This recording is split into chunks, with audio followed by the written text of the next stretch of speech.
Before becoming a well-known PBA player, Troy Rosario started with a simple passion for basketball in his youth. Growing up in Mandaluyong, he showed early talent for the sport. When he entered college, his skills were noticed, marking the serious beginning of his career. He joined the National University NU Bulldogs in the UAAP, where he gained recognition as an athletic forward and became a key part of the team's success. Playing in the UAAP, he showed his abilities in rebounding and scoring, establishing himself as one of the standout players in his batch. After his college career, he was picked in the 2015 PBA draft as the second overall pick by Mahindra Enforcer, now Terra Firma Jeep, but was later traded to the TNT Katropa, now TNT Tropang Giga, where he made his initial impact in the professional league. Guys, sa mga gusto pang malaman kung sino ba talaga itong si Troy Rosario, abang-abangan nyo na lang ang susunod ng mga video ko para at least malaman ninyo kung saan ba siya malilipat at kung saan ba siya maglalaro. Pagpatuloy natin dahil nga ayon nga sa mga balita, si Troy Rosario ay napapabalitang malilipat nga daw sa Barangay Ginebra at pipirma na ito dahil hinihintay lang niya matapos ang finals dahil nga hindi na siya babalik sa dati niyang kuponan na TNT Katropa. Well, kayo, ano ang inyong masasabi dito kay Troy Rosario?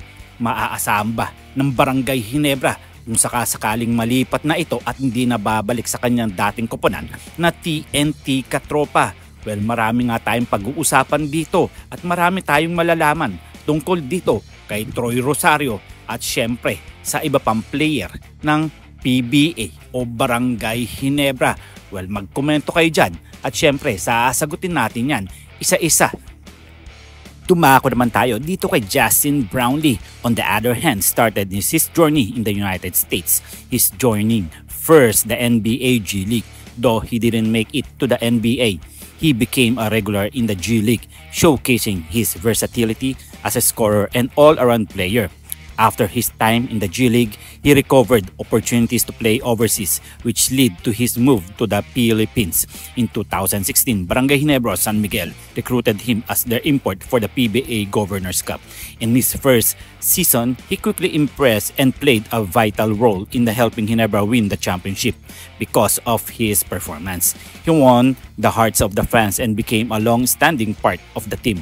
His successful career with Ginebra ultimately led to him being granted Filipino citizenship, allowing him to represent the Philippines as part of the Gilas Pilipinas in FIBA tournaments, proudly playing for the country and international competitions.